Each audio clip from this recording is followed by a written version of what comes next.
All right, so I've started this second coil pot. This is the first one that I made.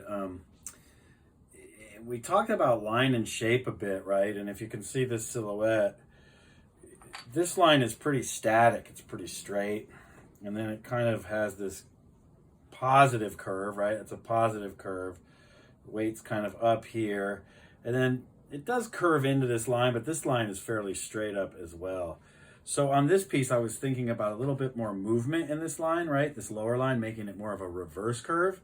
And then when it comes into the positive curve, I felt like it would feel like a more natural transition.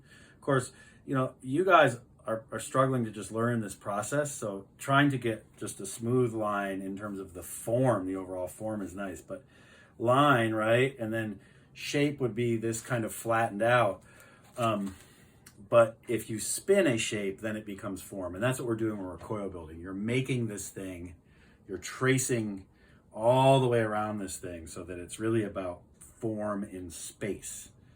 All right, so how does this form exist in space? And the line has something to do with it, right? This primary contour line has something to do with it. So you can see how they're different, right? The one on the right, this is a little more straight, and then there's kind of this bulb to it. It does have a little bit of a rounded transition there. And it's kind of like, almost like this is a part and then this is a part. Maybe this goes through that bulbous part, right? The straight line kind of goes through, but it almost looks like three different parts. Over here, I was trying more to really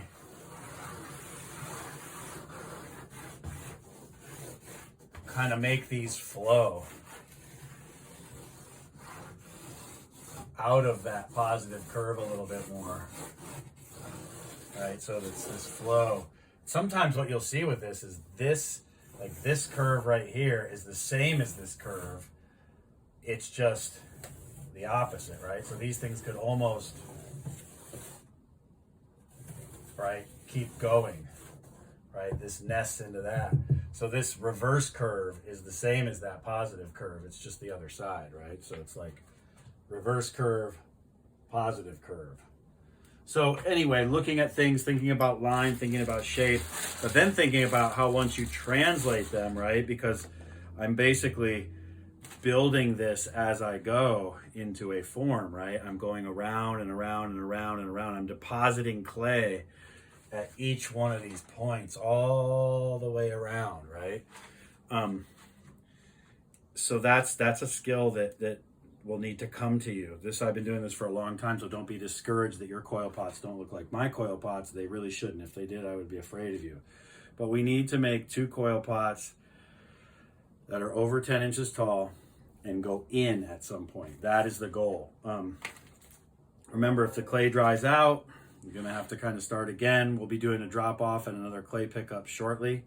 I know it's tough in this heat, but keep going, and once you get this skill, it's amazing how liberating it is. You can literally build anything you want. I've had students who do, they coil build legs, like legs that look like human beings' legs, right? There's all kinds of things that you can do with this process.